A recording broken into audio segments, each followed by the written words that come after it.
This is Unit 7, the video recording of today's class for degree second year semester 4 syllabus. I am R. Lakshmi, the assistant professor of English, Government Degree College, Khairtabad. Today's syllabus is the Ecology, the poem written by A.K. Ramanujam. This is Unit 7 of the text, and in ecology the writer talks about the nature.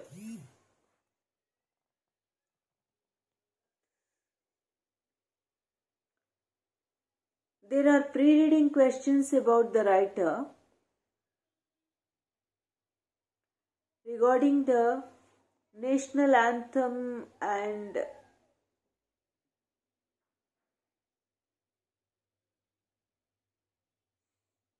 how do people spend their time if they have a holiday or any celebration. So the writer talks here about the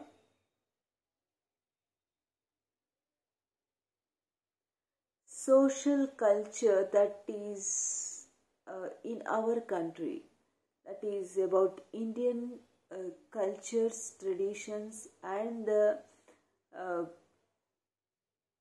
traditions that we follow. That is the thing the writer is discussing in the poem. Generally, the writer talks about the traditions that prevail in India, and he gives a imaginative go in a place called Malgudi, and he goes on describing about the traditions of Indian beliefs. So A.K. Ramanujam, that is Attipat Krishnaswamy Ramanujam, from 1929 to 1933 was a poet, mainly the folklorist and philologist,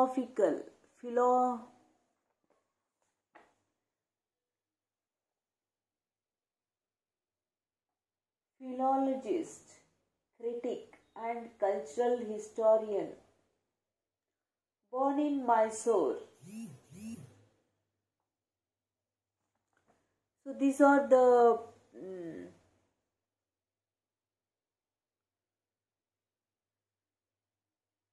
field in which the writer is known for.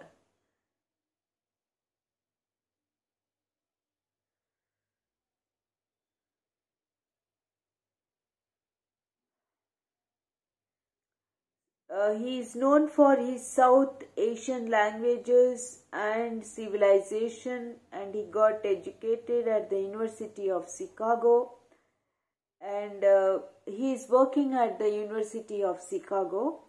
Then while the range and variety of his work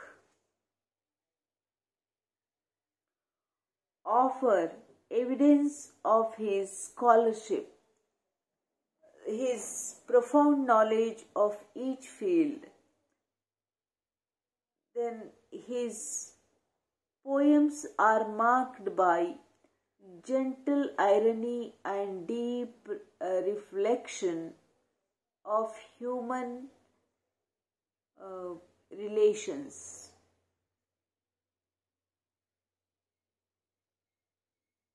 So Ramanujam once observed that he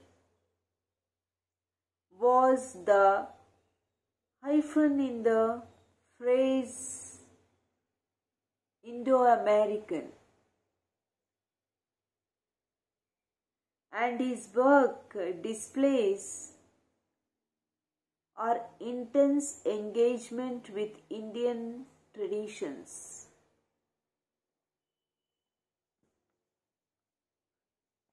traditions and culture on the one hand, and with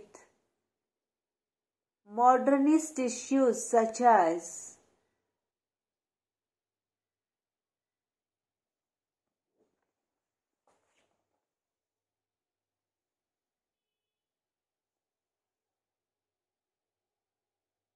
transnationalism and hybridity and transculturation on the other. So Ramanujan was awarded the Padma Shri in 1976 and Sahitya Academy Award posthumously in 1999. So this is the achievement of the writer, and he was awarded the Padma Shri Award. And we have to be very much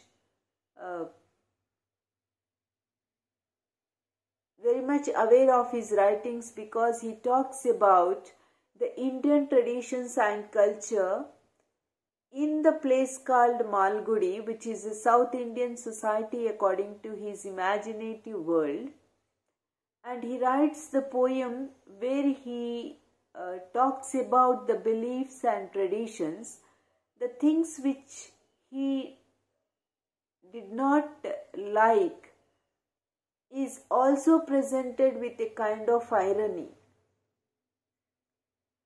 So these are all the themes which are very well discussed and presented.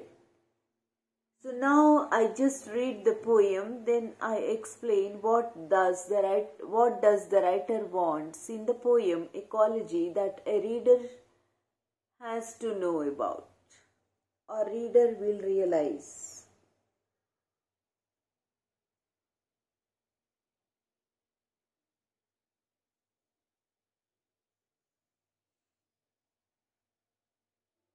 The day after the first rain, for years I would come home in a rage, for I could see from a mile away those red champak trees had done it again.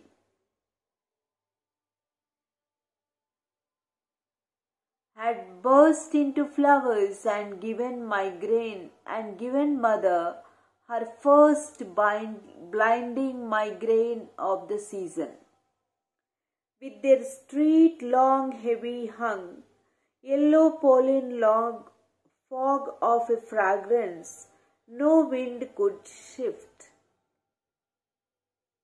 In these lines, the writer wants to say that the traditions of actually this is the nature he is talking about.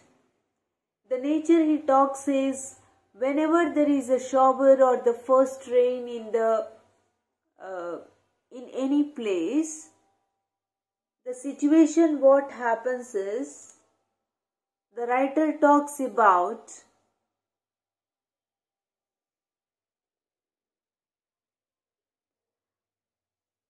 whenever there is a rain for the first time, the writer he comes home with lot of anger, because everything would be stuck whenever there is a rain. And now that he stays somewhere in the University of Chicago, from miles away he is imagining the same situations or the days when he used to live in India. The same kind of feeling when he saw that it was the first rain that has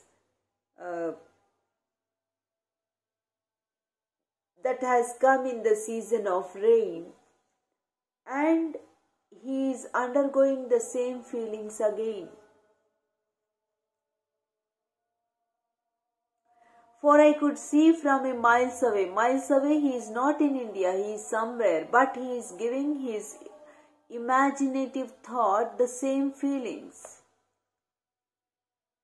Our three red champak trees. 3 red champak trees are the trees which are there in the field of writer's home. Had done it again, done it whenever there is a rain, it blossoms with flower. That is what it means here. Had burst into flowers and given mother her first binding migraine of the season. Binding migraine, a very unbearable pain which his mother suffers with whenever the champak trees gives the fragrance of the flower.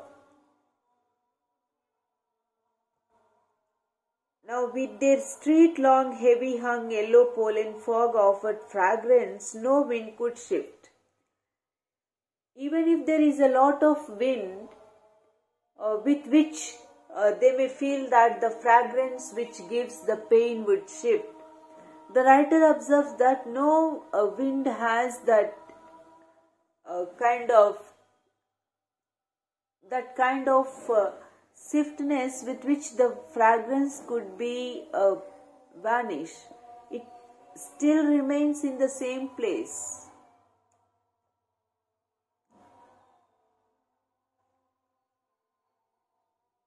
No door could shut out from our black pillared house, whose walls had ears and eyes. According to the writer's imaginative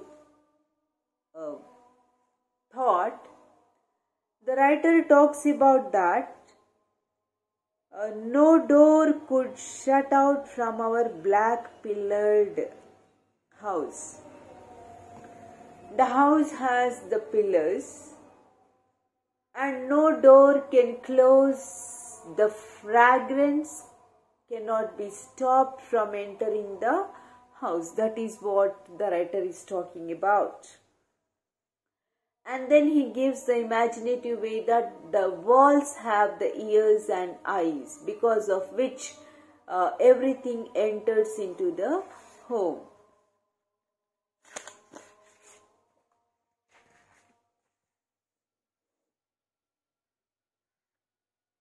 Scales, smells, bone creaks, nightly visiting voices, and were porous like us. So when he was young, he could feel that the people, those who come to visit the place, he could find everything coming into his mind. Then, yellow pollen fog of a fragrance no wind could sift.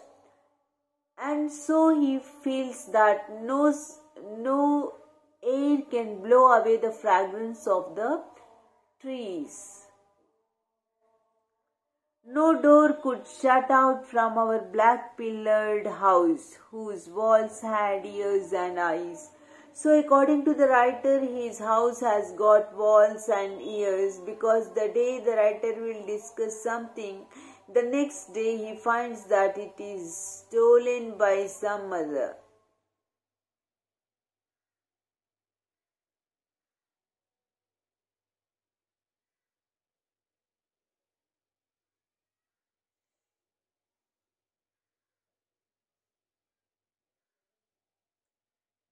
But mother flashing her temper like new mothers, twisted silver, grandchildren's knickers. Now then the writer talks about his mother, that whatever the pain the mother undergoes, but still she has the same temper, just like the silver line, and she goes on thinking that it is she who is responsible for the grandchildren, or the position of the people, those who live in a family. So the mother is always with that kind of temper, according to the writer.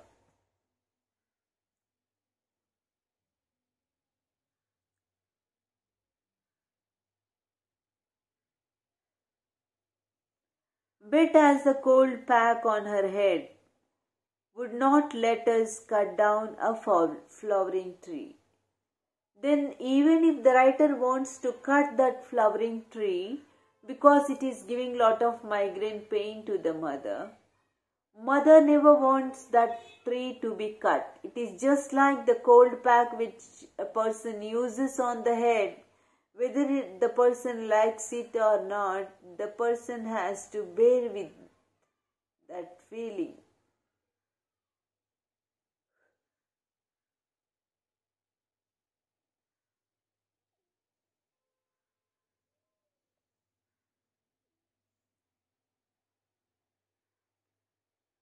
Almost as old as she seeded, she said by a passing bird's providential droppings.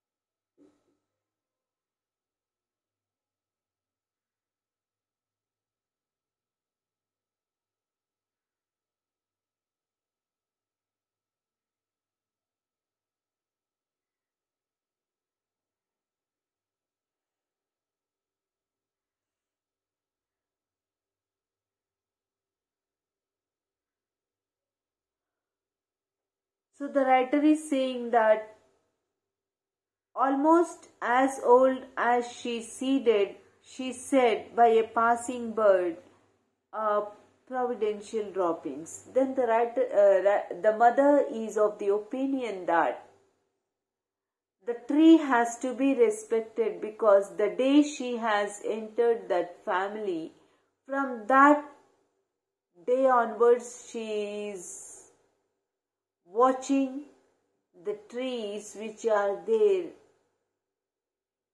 now also.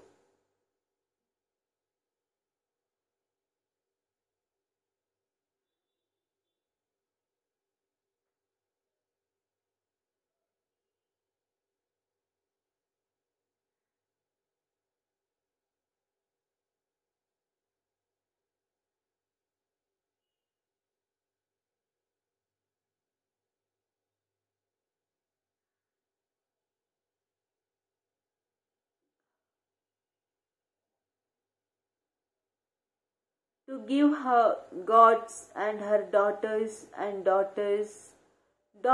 basket full of annual flowers, and for one line of cousins.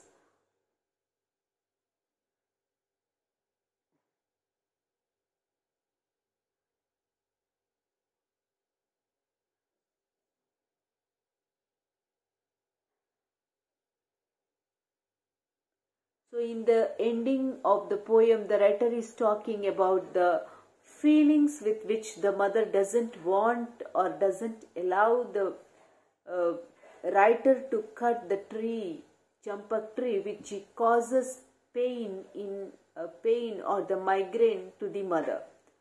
So the mother is of the opinion that when she has entered the family, right from the day one she finds all the trees in their place, and because it is along with her for all the years, she demands that the trees also must be treated with the same respect. This is the imagination of the writer, and this is the reason why she doesn't want to kill the tree.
Then the writer, at the end of the poem, the writer gives the total gist of the tree that is existing in his home.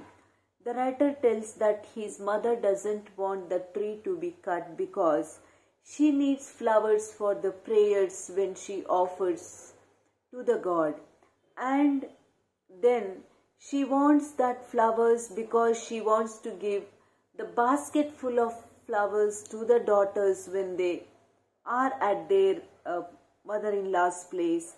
And then she also wants the flower because she wants to give to the people, those who pay respect to her. So these are all the situations where the writer is talking about the belief of a mother that even though she is aware that because of the fragrance, it is the migraine she is suffering from, but she is not giving the permission to cut the tree. It talks about ecology in the sense that whatever may be the situation, we have to preserve the greenery so that our future nature will be in balance, and we will see that the nature has its own way of functioning. When there is a need, we read a kind of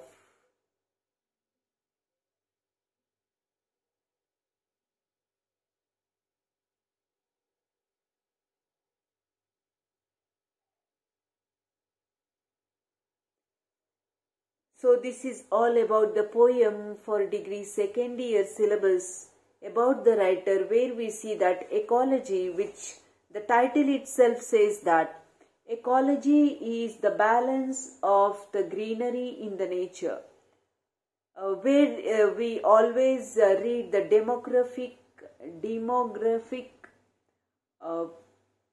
statistical evaluation, that to what extent we have to maintain the greenery in the nature so that the nature will be in balance with the need of the human requirement, and the nature could be can bear the things that we humans do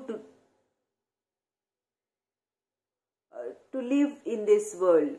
Whatever we need, the oxygen and the remaining things with the nature, those all things will be in balance if we preserve the greenery in the place wherever we are. So this is the overall message of this unit. So with this, I complete the today's recording of your semester 4, and the syllabus is this is the Unit 7.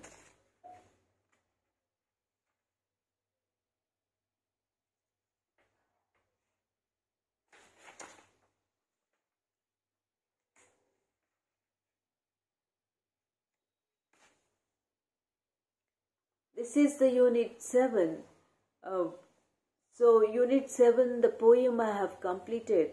In the next following class, I take up the remaining